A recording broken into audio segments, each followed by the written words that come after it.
आप सबको जय श्री कृष्ण। तो परमेश्वर का धन्यवाद कि उसने हमें ये मौका दिया है कि हम एक बार फिर से उस जगह पे हैं जहाँ पे आके हम परमेश्वर की बातों से कुछ चीज़ों को देख सकें, सीख सकें। और आज का मेरा जो टॉपिक है वो है प्यार, प्रेम, मोहब्बत, यानी परमेश्वर का प्रेम।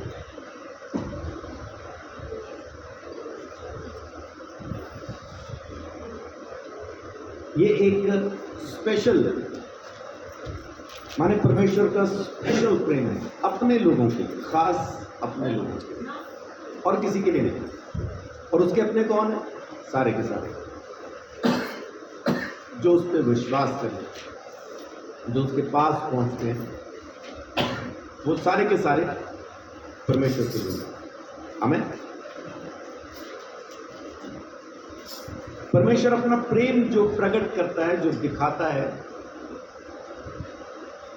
वो सबसे पहली बार उसने दिखाया अपने बेटे में, हमारे मुक्तिदाता, हमारे उद्धार देने वाले उस प्रभु में जिसका नाम है यीशु।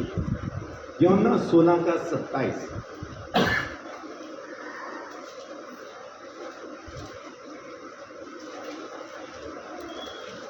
क्योंकि पिता तो आप ही तुमसे प्रेम रखता है, इसलिए कि तुमने मुझसे प्रेम रखा है और यह भी विश्वास किया है कि मैं पिता की ओर से आया। आमीन। क्या कहता है यीशु? कि पिता तो खुद तुमसे मोहब्बत रखता है क्योंकि तुमने मुझसे मोहब्बत की और यह विश्वास किया है कि मैं आया हूं। तो यीशु मसीह इस बात की गवाही देता है कि क्योंकि हमने यीशु से मोहब्बत की तो ये साबित करता है कि परमेश्वर हमसे मोहब्बत करता है। प्रभु यीशु मसीह में होके परमेश्वर हमारे से प्रेम करता है, हमसे मोहब्बत रखता है।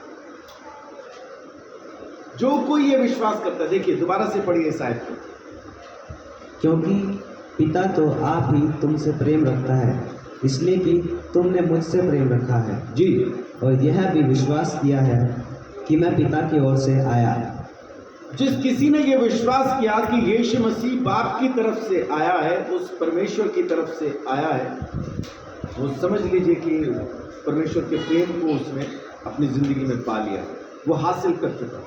एक इस विश्वास के द्वारा कि यीशु परमेश्वर के द्वारा भेजा गया। हम में से कितने लोग जो इस बात पर विश्वास करते कि यीशु को परमेश्वर ने ही भेजा? आमीन। उस खुदा का भेजा हुआ वो कलाम, परमेश्वर का कलाम, उसके मुंह से निकली हुई आवाज, और वो आवाज क्या थी? गर्भवती हो बेटा जन्म। किसको कहा? मां मरियम को। ये आवाज जब ये कहा गया कि गर्भवती हो बेटा जन्म, तो वो गर्भवती हो गई, उसको और कुछ नहीं चाहिए था। बहुत से लोग कहते हैं कि अगर यीशु मसीह परमेश्वर का बेटा है तो परमेश्वर की बीवी भी होनी चाहिए, यानी परमेश्वर को बच्चा पैदा करने के लिए एक बीवी की जरूरत पड़ेगी, ऐसा उनका मानना है। उनकी सोच पे मुझे हंसी नहीं आती, उनकी सोच पे मैं हैरान होता हूं कि वो खुदा की बात कर रहे हैं या किसी एक आम इंसान की बात कर रहे हैं। इसका मतलब है कि परमेश्वर के पास पहले से आग थी तभी वो सूरज बना पाया। इसका मतलब है पहले से मिट्टी थी तभी वो जमीन बना पाया। ऐसा है नहीं, कुछ भी नहीं था, कुछ भी नहीं था, और वो खुदा कहता चला गया और चीजें बनती चली गई। अब उनकी सोच में मैं वारी जाऊं,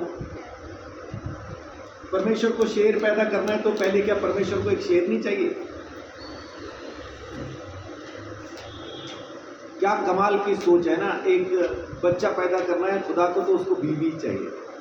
इससे छोटा उस खुदा को किया ही नहीं जा सकता जैसा उन्होंने कर रखा। यीशु मसीह परमेश्वर का वचन, उसका कलाम, परमेश्वर का वचन मां मरियम के पास आया और उसको कहा गया गर्भवती को बेटा जन्म, और वो गर्भवती हो गई और उसने बेटा जना और उसका नाम रखा गया यीशु यीशु। आज हम उस परमेश्वर को धन्यवाद दे सकते हैं कि जो हमारे खून का टेस्ट लैब में होता है, तो यीशु मसीह का खून भी मिल गया, उसका भी टेस्ट लैब में हो चुका। और जिन्होंने टेस्ट किया उन्होंने बताया कि ये एक इंसान का खून तो है, लेकिन नामुमकिन है कि ऐसा हो। ऐसा क्यों है? यीशु मसीह का जो डीएनए है, उस डीएनए में सिर्फ मां का ही डीएनए पाया जाता है, बाप का डीएनए है नहीं। वो जो ऐसा जुड़ के जो सीढ़ी बनती है ना डीएनए की, ऐसा घूमी हुई सीढ़ी, यीशु मसीह की आदि है बस, वो बाप वाली है नहीं। तो साइंटिस्ट और वो जो लैब के अंदर टेक्नीशियन थे, वो इस चीज को लेकर हैरान है, बगैर बाप के पैदा कैसे हुआ? उसका जवाब है वचन से। परमेश्वर ने एक कुंवारी को कहा गर्भवती हो और बेटा जन, और वैसा ही हुआ, उसने गर्भवती होकर बेटा जना। अब जो कोई इस बात पे विश्वास करता है परमेश्वर के प्रेम में है, परमेश्वर के प्रेम में, क्योंकि वो कहता है कि परमेश्वर खुद तुमसे मोहब्बत करता है, इसीलिए मुझे भेजा, और तुम इस वजह से उस मोहब्बत में आते हो क्योंकि तुमने विश्वास। आमीन। और आज की तारीख में अगर परमेश्वर आपसे प्रेम करता है तो आपका विरोधी कौन हो सकता? क्या हालात आपके विरोध में खड़े हो सकते हैं? हम तो भी रोते हैं हालात को लेकर। क्या गरीबी आपके विरोध में खड़ी हो सकती है? हम तो भी रोते हैं गरीबी को लेकर। कोई भी चीज, रहना, खाना, पहनना, ओढ़ना, कोई भी चीज आपके विरोध में खड़ी हो सकती है? नहीं, हम तब भी परेशान हैं। कोई बीमारी हमारे विरोध में खड़ी नहीं हो सकती, हम तब भी परेशान हैं। क्यों? क्योंकि हमने एक्सेप्ट किया है उन चीजों को। परमेश्वर के प्रेम को हम देख नहीं पाते। 17:23 देखिए।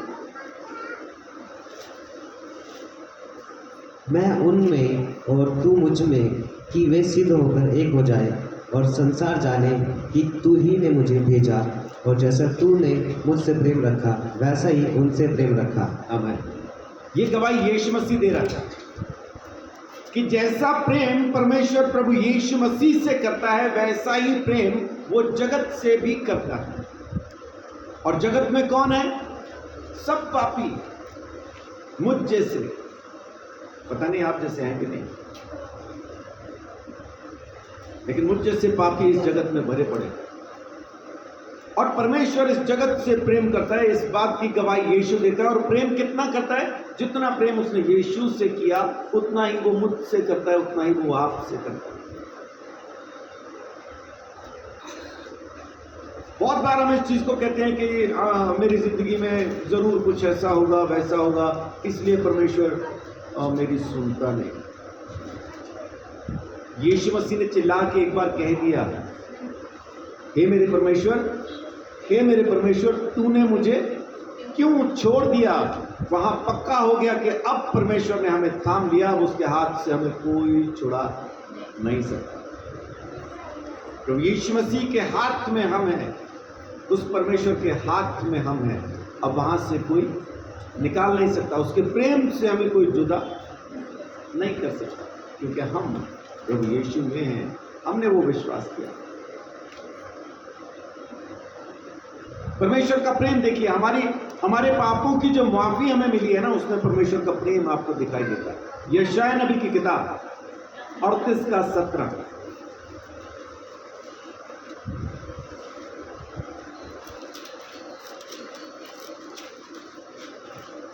देख, शांति ही के लिए मुझे बड़ी कड़वाहट मिली, परंतु तूने स्नेह करके मुझे विश्वास के गड्ढे से निकाला है, क्योंकि मेरे सब पापों को तूने अपनी पीठ के पीछे फेंक दिया है। स्नेह करके, स्नेह का मतलब क्या है? स्नेह माने प्रेम, और ऐसा प्रेम जो बहुत नजदीक का हो। स्नेह जिसका आप ख्याल करते हो, जिसकी आप केयर करते हो, जिसका आप ध्यान रखते हो, ऐसा प्रेम। तूने उस प्रेम से मुझे उस गड्ढे से निकाला और मेरे पापों को तूने कहां फेंक दिया? अपनी पीठ के पीछे फेंक दिया। इसका मतलब है कि परमेश्वर अब मेरे पापों को देखता नहीं,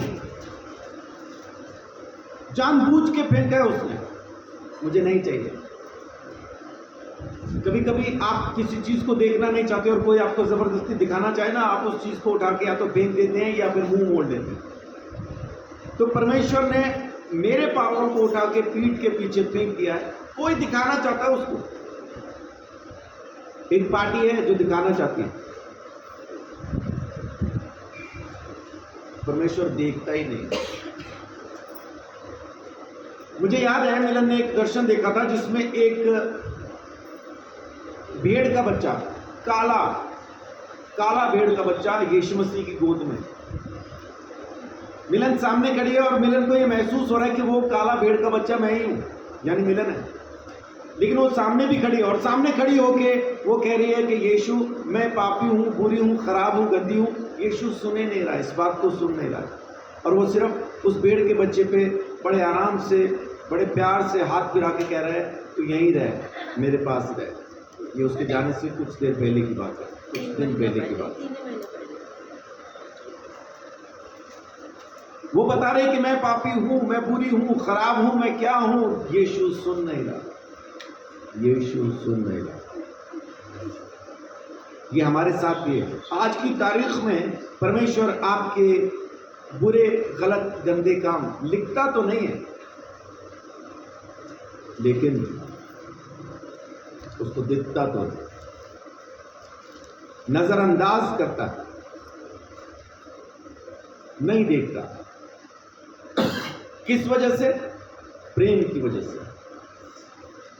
बहुत बार हम भी अपने बच्चे की गलती को ना छुपा जाते हैं प्रेम की वजह से। हमारे बच्चे ने जानबूझ के किसी को मारा होता है, मारने के बाद वो फटाफट घर में आके मम्मी के पीछे आके बैठ जाता है और माँ सामने मुर्गी की तरह पंख फैला के बैठ जाती है। मेरा बच्चा तो ऐसा कर ही नहीं सकता। मेरी माँ अलग थी सिस्टम, मेरी माँ वाला सिस्टम छोड़ दो, उसका अलग था। कोई भी आके बोलता था आपके लड़के ने मेरे लड़के को मारा, बोलती हाँ मारा ही होगा, अपने लड़के को मेरे लड़के से दूर रखो नहीं तो उसको भी बिगाड़ देगा। ये मेरी माँ थी। मैंने लोगों की माँओं को ये कहते सुना है मेरे लड़के जैसा तो है ही कोई नहीं, इतना शरीफ, जमी तो शरीफ, और ये शरीफ आदमी माने इतना खराब है कि सारी दुनिया को मालूम है। लेकिन माँ कहती है कि मेरे बेटे के जैसा शरीफ तो कोई है ही नहीं।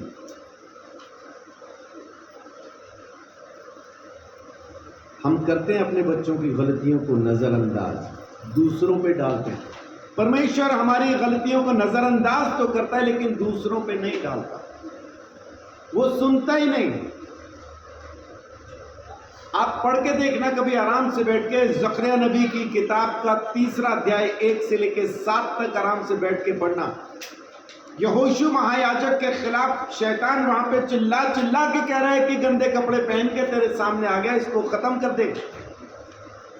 लेकिन यहोवा उसको क्या कह रहा है? ये तो आग में से निकाली हुई लुकटी के समान है, मैं इसके कपड़े बदल दूंगा।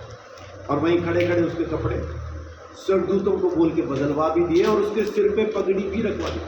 पगड़ी रखने का मतलब क्या है?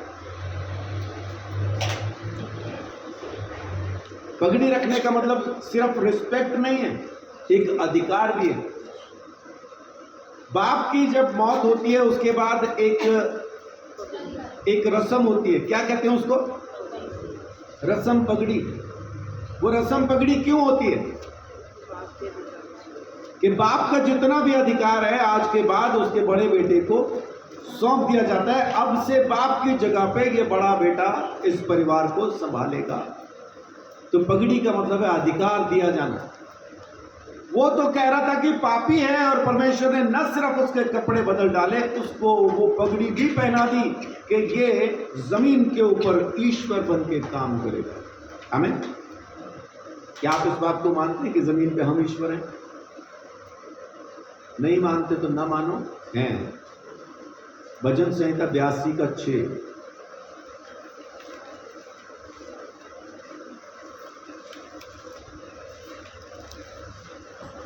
भजन संहिता 82 का 6।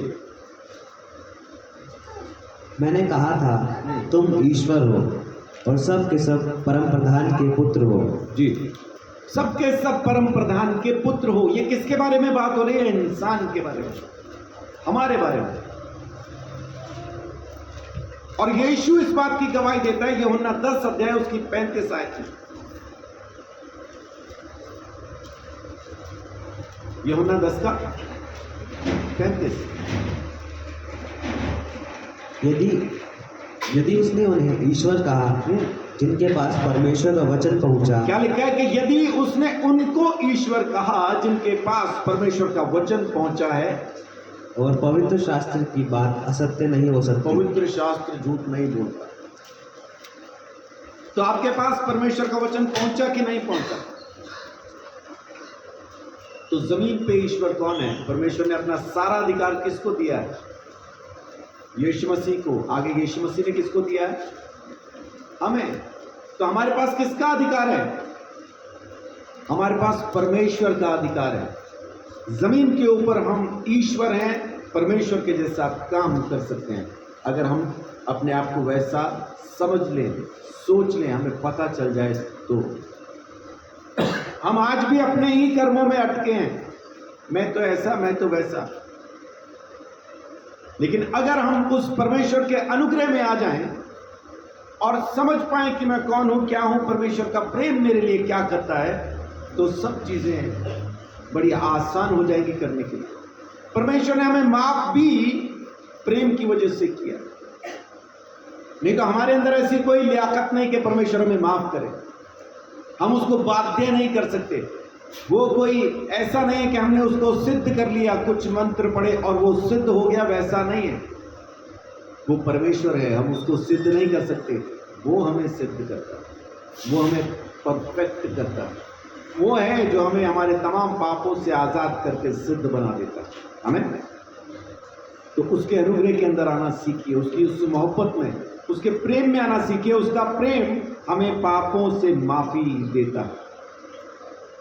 परमेश्वर ने जो चुन लिया हम पापियों को, जगत से उसने जो चुना है, तो प्रेम की वजह से चुना है, प्रेम के कारण चुना है। इफिसियों 1:4।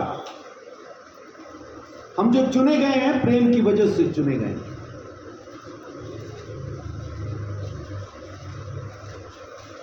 इफिसियों 1:4।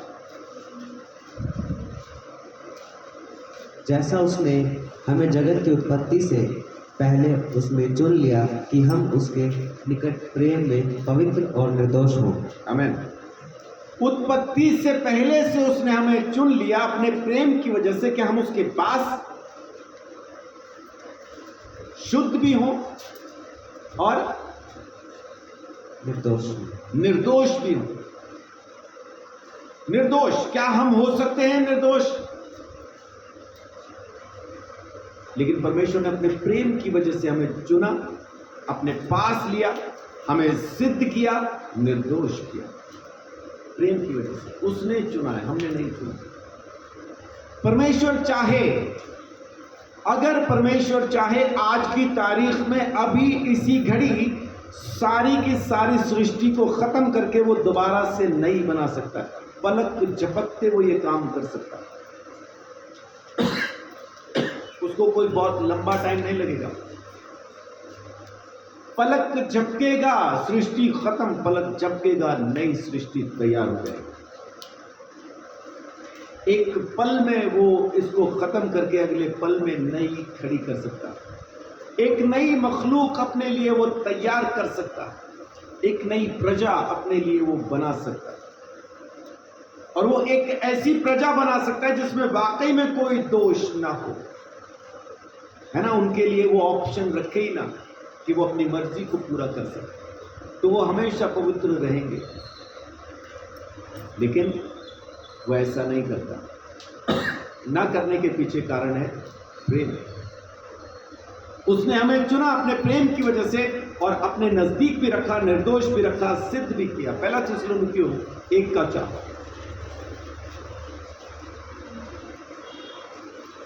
हे भाइयों, परमेश्वर के प्रिय लोगों, हम जानते हैं कि तुम चुने हुए हो। परमेश्वर के प्रिय लोगों, है ना, क्या कमाल की चीज है। हे भाइयों, परमेश्वर के प्रिय लोगों,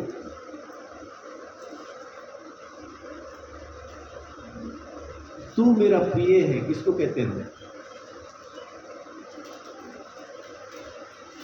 है ना, जिससे मोहब्बत होती है उसको हम कहते हैं कि तू मेरा प्रिय है। और वचन हमें क्या बता रहा है कि हे परमेश्वर के प्रिय लोगों, पहला थिस्सलुनीकियों 1:4, हे परमेश्वर के चुने हुए, हे परमेश्वर के प्रिय लोगों।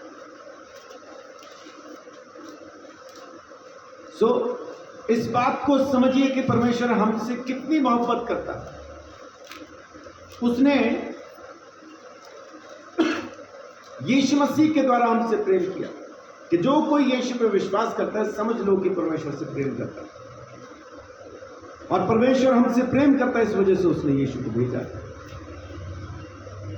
हमें माफी भी उसने प्रेम की वजह से दी है, हमें चुना भी उसने अपने प्रेम की वजह से। और चुनने के बाद वो ये नहीं कहता हे पापियों, नहीं कहता। बहुत बार ना हम किसी को अपनी मोहब्बत में ले तो लेते हैं, लेकिन लेने के बाद उसको बता रहे होते हैं हे पापी, तू हो गया गंदा, जा अंदर से लेके आ, मैं धोऊं तुझे वो पड़ी थापी।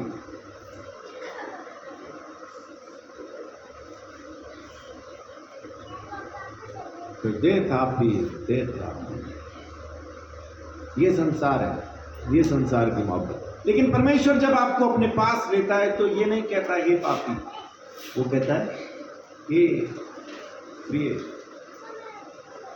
श्रेष्ठ गीत पढ़ के देखना, कभी आपको दिखाई देगा परमेश्वर का प्रेम, है ना, परमेश्वर का प्रेम दिखाई देगा। उसको पढ़ के देखना, वहां पे बोल रहे तू काली तो है लेकिन मुझे पसंद बहुत है। हम ऐसे ही हैं, हम ऐसे ही हैं। लेकिन उसका कमाल है। ऐसा कहा जाता है कि लैला भी काली थी, ऐसा कहते हैं। तो किसी ने मजनू को कहा कि तेरी तो लैला काली है, तो मजनू ने कहा तेरी आंख नहीं देखने वाली है।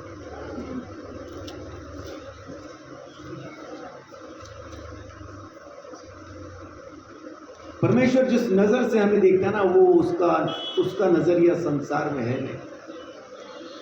संसार अपनी ऐनक से देखता है, परमेश्वर की नजर कुछ और है। परमेश्वर की नजर कुछ और।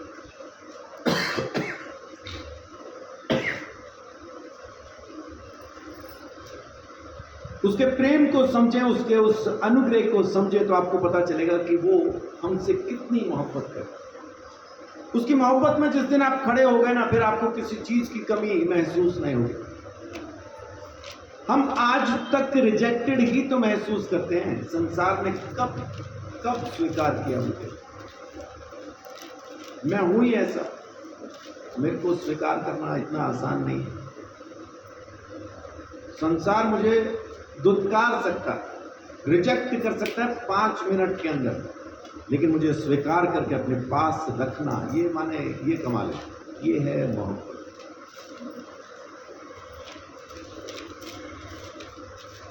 परमेश्वर इससे कहीं बढ़ के हमसे मोहब्बत करता है। संसार तो सिर्फ उतना जानता है ना जो मैंने किया, परमेश्वर वो भी जानता है जो मैं करूंगा।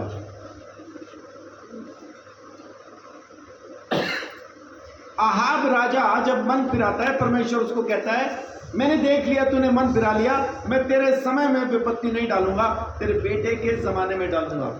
क्या परमेश्वर को नहीं पता था आहाब फिर दोबारा थोड़ी देर बाद बदल जाएगा? उसे मालूम था आहाब फिर से पलट जाएगा, ये फिर पहले के जैसा ही हो जाएगा। लेकिन क्योंकि उसने मन फिराया, क्योंकि उसने तौबा की, क्योंकि वो परमेश्वर के पास आया, परमेश्वर हमारे मन फिराने को इज्जत देता है।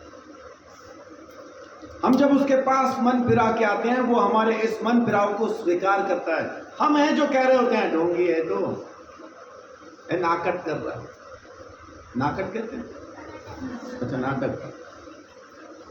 नाटक कर रहा है हम कहते हैं, लेकिन परमेश्वर हमारे इस नाटक को भी इज्जत देता, स्वीकार करता।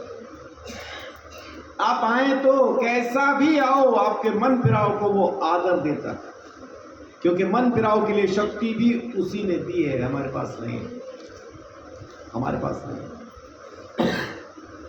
उसके प्रेम को समझिए। जिस बच्चे को यह समझ में आ जाता है ना कि मेरा बाप मेरी माँ मेरे सच बोलने पे मुझे नहीं मारेगी, नहीं मारेगा, तो वो कितनी ही बड़ी गलती करके क्यों ना आ जाए, वो अपने बाप को माँ को आके सीधा आके बताता है मुझसे ये गलती हुई है। और क्योंकि उसके बाप ने उसकी माँ ने उससे वायदा किया है कि अगर तू सच बोले तो तुझे मारा नहीं जाएगा, तो उसको मारना नहीं चाहिए। इसीलिए वो सारी जिंदगी अपनी गलतियों को अपने माँ बाप के सामने बता पाएगा। लेकिन सुनते ही हम पीटना शुरू करते, देखा तूने फिर किया, दे तेरे की, दे तेरे की, तो वो आखिरी होगा। उसके बाद फिर वो अपनी गलती कभी हमारे सामने स्वीकार नहीं करेगा, क्योंकि उसको पता होगा नाटक है, नाटक है। पति अपनी पत्नी के सामने क्यों अपनी गलती नहीं मानते? क्योंकि बचपन में ये धोखा खा चुके हैं। महंगा कप घर में टूटा, माँ ने बड़े प्यार से पूछा, बेटा सच बता। कुछ नहीं कहूंगी, तूने तोड़ा ना। अब वो उतना प्यार देख के सच बोल दिया, हाँ जी मम्मी। मैं पता था, तार भार देर ढूंढ। उसके बाद सारी जिंदगी उसको पता है बोलते ही पिटना है। अब वो झूठ बोलना सीखता है, बचपन से ट्रेनिंग चालू। अब पत्नी जब उसको पूछती सच बताओ, कुछ नहीं कहूंगी, उसको पता है माँ भी यही कहती थी, ये तो मेरी माँ की भी माँ है, इसको बता के थे तो गोली मार देगी, उन्हें तो चप्पल मारी थी, इसलिए नहीं मानता। हमें सिखाया उसको, बचपन से ट्रेनिंग दी, डंडे चप्पल से मजबूत किया। झूठ बोलना हम सिखाते हैं बच्चे को। बच्चा सच बोल रहा है, उसका आदर करो, सम्मान करो। गलती हुई दिक्कत नहीं, लेकिन उसके सच बोलने पे जब हम वापस उसको मारेंगे, वो नहीं सुनेगा, फिर नहीं बोलेगा। तो परमेश्वर हमारे साथ ऐसा बर्ताव नहीं करता। परमेश्वर ने हमें उद्धार दिया है, छुटकारा दिया है फ्री में। अंग्रेजी है अपने पास, रोमियो 6:23, अंग्रेजी में क्या लिख रखे वहां से?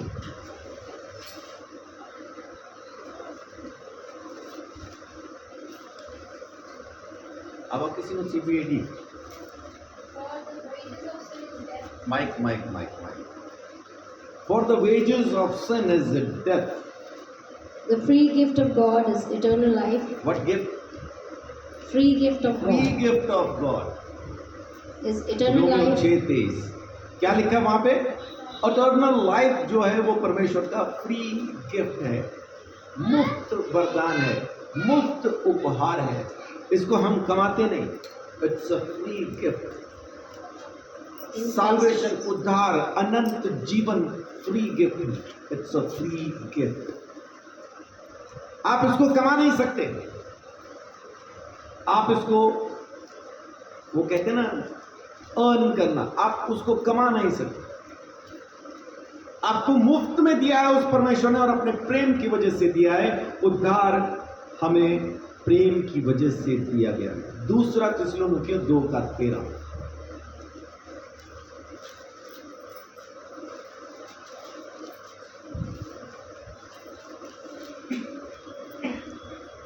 हे भाइयों और प्रभु के प्रिय लोगों, चाहिए कि हम तुम्हारे विषय में सदा परमेश्वर का धन्यवाद करते रहें, क्योंकि परमेश्वर ने आदि से तुम्हें चुन लिया कि आत्मा के द्वारा पवित्र बनकर और सत्य की प्रतीति करके उद्धार पाओ।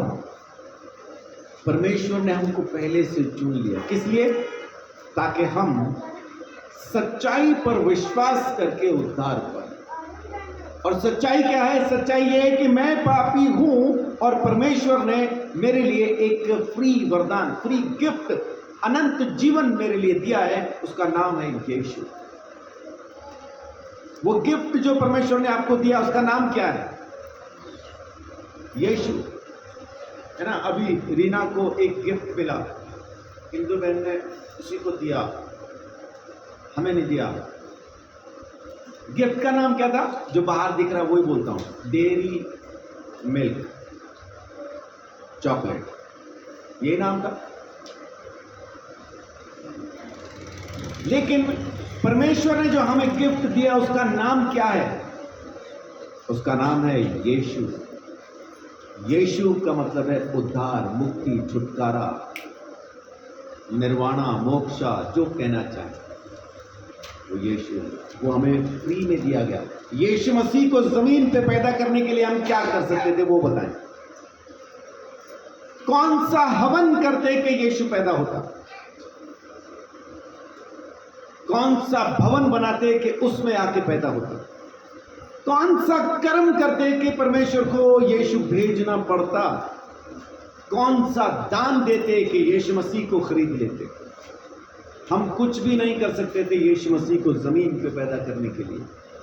परमेश्वर ने फ्री में दिया है, मुफ्त में दिया, मुफ्त में दिया। उसको मुफ्त में ही एक्सेप्ट कीजिए, ले लीजिए। तीतुस 3:4-5।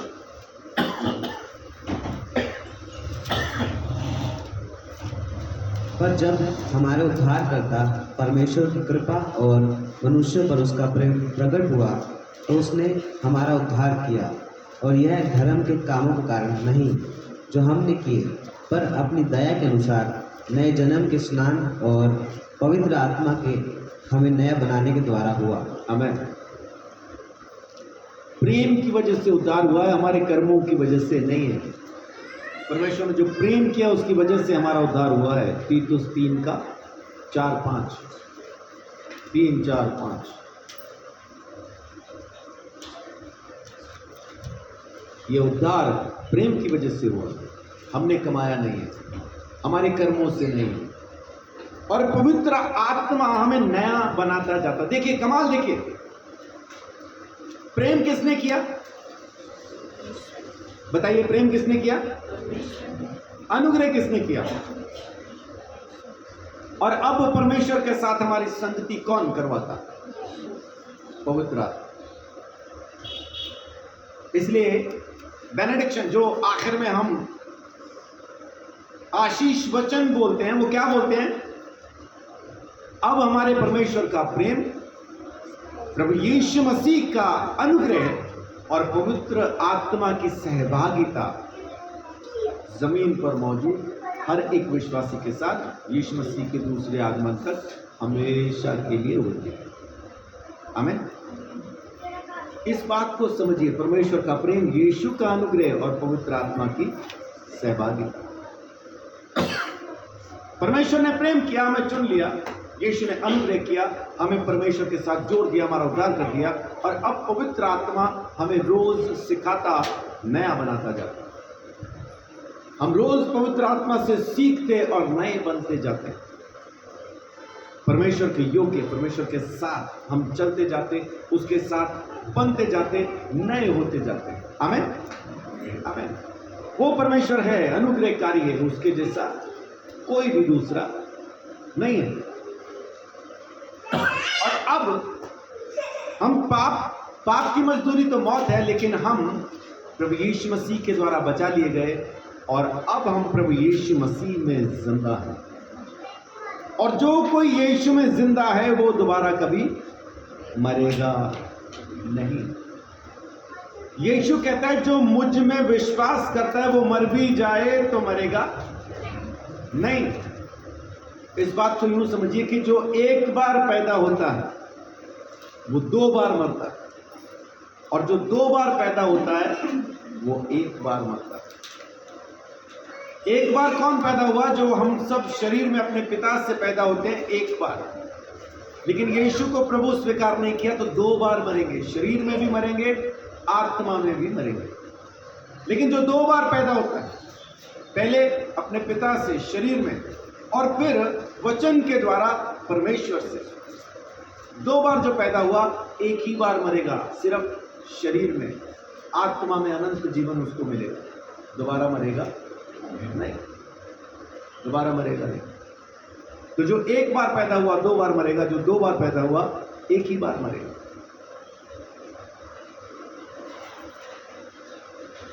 अब हम प्रभु यीशु मसीह में हमेशा के लिए जिंदा कर दिए गए प्रेम से, प्रेम की वजह से। इफिसियों 2:4-5।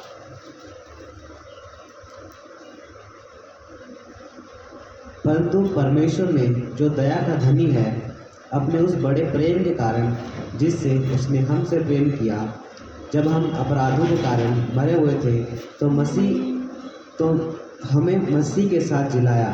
अनुग्रह ही से तुम्हारा उद्धार हुआ है। उसने यीशु मसीह के साथ हमें जिंदा किया प्रेम ही की वजह से, प्रेम ही की वजह से। प्रेम के कारण उसने हमें अपने अनुग्रह में जिंदा किया, यीशु मसीह में जिंदा किया। सारे के सारे काम परमेश्वर हमारे साथ सिर्फ प्रेम की वजह से कर रहा है, दूसरा और कोई कारण नहीं है। और जब परमेश्वर आपसे इतना प्रेम करता है कि सब कुछ वो आपके साथ प्रेम की वजह से कर रहा है, तो फिर डरने की क्या बात है? फिर टेंशन काहे की, फिर सोच काहे की? फिर तो परमेश्वर है काफी, वो है काफी। फिर अपने को और किसी की जरूरत नहीं पड़ती। परमेश्वर का प्रेम अपने लिए काफी है ना। यीशु मसीह, पौलुस को एक जवाब मिलता है कि मेरा फजल तेरे लिए काफी है, मेरा अनुग्रह तेरे लिए काफी है। वो बीमार है, उसको चंगाई चाहिए, मतलब बीमार है ऐसा आप कह नहीं सकते। वहां पे लिखा है कि एक शैतान की तरफ से एक दूत उसको भूत से मारता है, एक कांटा शैतान की तरफ से उसको चुभाया गया। वो उससे नजात पाना चाहता है, छुटकारा पाना चाहता है। 3 बार बोलता है मैंने प्रार्थना की। 3 बार प्रार्थना को पौलुस बहुत ज्यादा बोल रहा है कि मैंने एक ही चीज के लिए 3 बार प्रार्थना की और परमेश्वर ने मुझे जवाब दिया, मेरा फजल तेरे लिए काफी है। हम गीत गाते हैं, मेरा फजल तेरे लिए काफी है, तेरे लहू से मिली मुझे माफी है, तेरा फजल मेरे लिए काफी है। तो पौलुस 3 बार मतलब बड़े उससे कह रहे हैं मैंने 3 बार प्रार्थना की, जैसे पता नहीं कितनी बार कर ली, क्योंकि वो एक ही बार प्रार्थना करता है और जवाब आता है। लेकिन अब वो 3 बार कह रहे हैं कि मैंने खुद के लिए 3 बार की है प्रार्थना।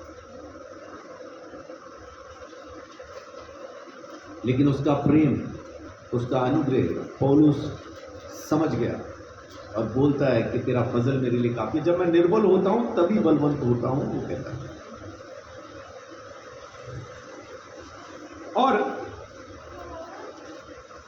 हम में से ऐसा कौन है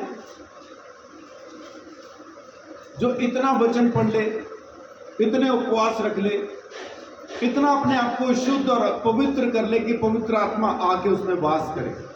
कौन है ऐसा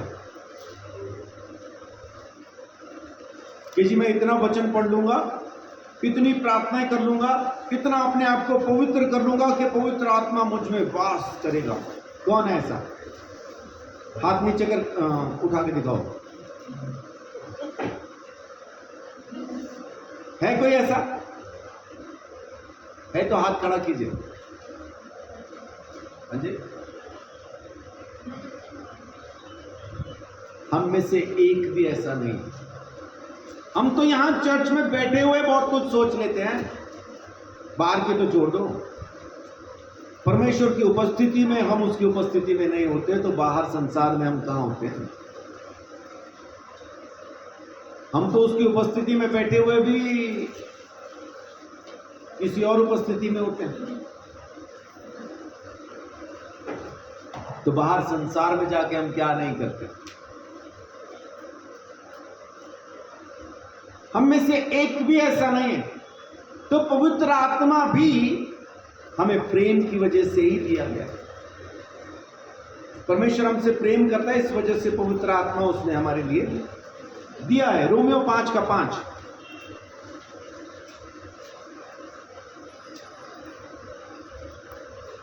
और आशा से लज्जा नहीं होती, क्योंकि पवित्र आत्मा जो हमें दिया गया है उसके द्वारा परमेश्वर का प्रेम हमारे मन में डाला गया है। पवित्र आत्मा जो हमें दिया गया उसके द्वारा परमेश्वर का प्रेम हमारे मन में डाला गया है। तो पवित्र आत्मा भी परमेश्वर के प्रेम से ही है, हमारी लियाकत से नहीं है। बहुत बार हम ये कहते हैं जी प्रार्थना करो, परमेश्वर से पवित्र आत्मा मांगो, नहीं मिल रहा, तुम्हारी जिंदगी में कोई पाप होगा। कोई पाप नहीं जी, कई पाप है। आपकी स्पेलिंग मिस्टेक है, कोई नहीं कई है। तो फिर पवित्र आत्मा कैसे मिलेगा? बाप ने वायदा किया, बाप ने वादा किया। यीशु ने कहा जाके भेज दूंगा, बाप ने कहा मैं तुम्हें दूंगा जब यीशु के नाम से मांगोगे, इसलिए मुझे मिल जाएगा। मेरी लियाकत से नहीं, परमेश्वर के प्रेम की वजह से, क्योंकि उसने वायदा किया इस वजह से। देखिए प्रेरितों के काम पहला अध्याय, उसकी 4 और 5 पढ़िए। और उसने मिलकर उन्हें आज्ञा दी, यरूशलेम को ना छोड़ो, परंतु पिता की उस प्रतिज्ञा के पूरे होने की बाट जोते रहो। क्या लिखा है यहाँ पे? किसकी बाट जोते रहो? बाप के वायदे के पूरा होने की, पिता की प्रतिज्ञा के पूरा होने की बाट जोते रहो जी, जिसकी चर्चा तुम मुझसे सुन चुके हो, क्योंकि यूहन्ना ने तो पानी में बपतिस्मा दिया, परंतु थोड़े दिनों के बाद तुम पवित्र आत्मा से बपतिस्मा पाओगे। आमीन। बाप ने वायदा किया है कि पवित्र आत्मा देगा, इसलिए हमें मिलेगा। और यीशु ने कहा इंतजार करो, कुछ ही दिनों में तुम पालोगे, इसलिए हमें मिलेगा।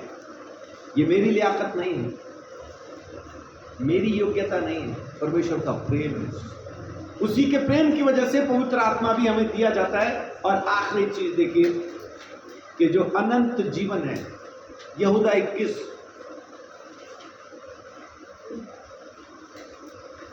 वो भी हमें प्रेम की वजह से मिला। अनंत जीवन हमें प्रेम की वजह से मिला। अपने आप, हाँ, यहूदा 21, अपने आप को परमेश्वर के प्रेम में बनाए रखो और अनंत जीवन के लिए हमारे प्रभु यीशु मसीह की दया की बाट जोते रहो। आमीन। दोबारा पढ़िए।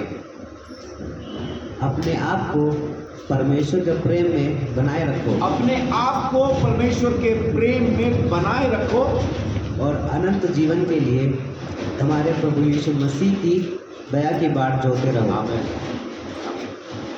परमेश्वर के प्रेम में खुद को बनाए रखो और अनंत जीवन की बाट जोते रहो।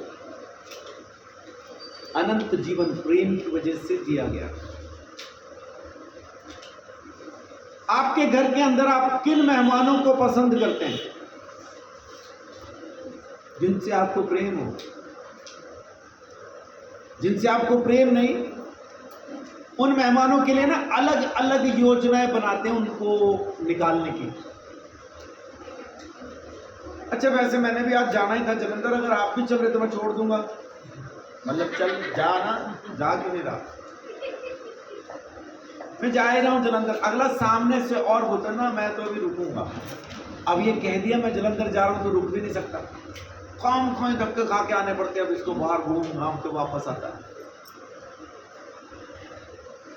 वापस आके बोलेगा नहीं आज वो बनी नहीं, बात नहीं बनी, कल जाऊंगा। तो देख लेना अगर आपने भी जाना हो। ऐसा किन के साथ हम करते हैं? जो मेहमान हमें पसंद नहीं आते।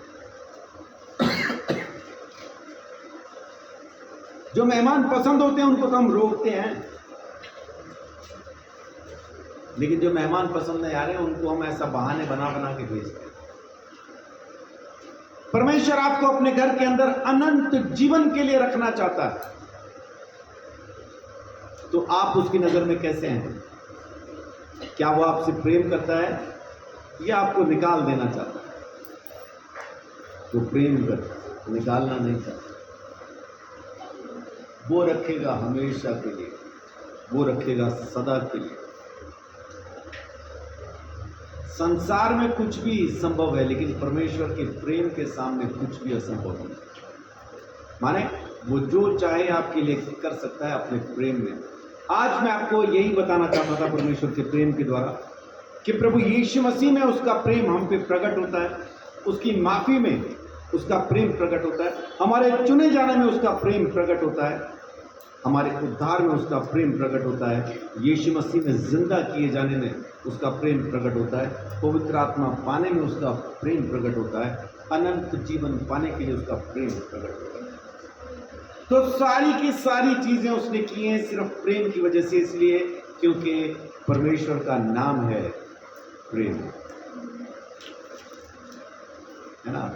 प्रेम ही परमेश्वर है, परमेश्वर प्रेम है ऐसा दुनिया कहती है। दुनिया कहती है लव इज गॉड, लेकिन बाइबल कहती है गॉड इज लव। प्रेम परमेश्वर नहीं है, परमेश्वर खुद प्रेम है, ये बाइबल ने सिखाया। तो उसके प्रेम को समझिए और आज के बाद अपने आप को उसके प्रेम में रख के, उसके प्रेम में महसूस करके चलना फिरना, घूमना उठना बैठना, सोचना और मांगना शुरू कीजिए। वो काम करना शुरू कीजिए जो परमेश्वर कहता है कि करो।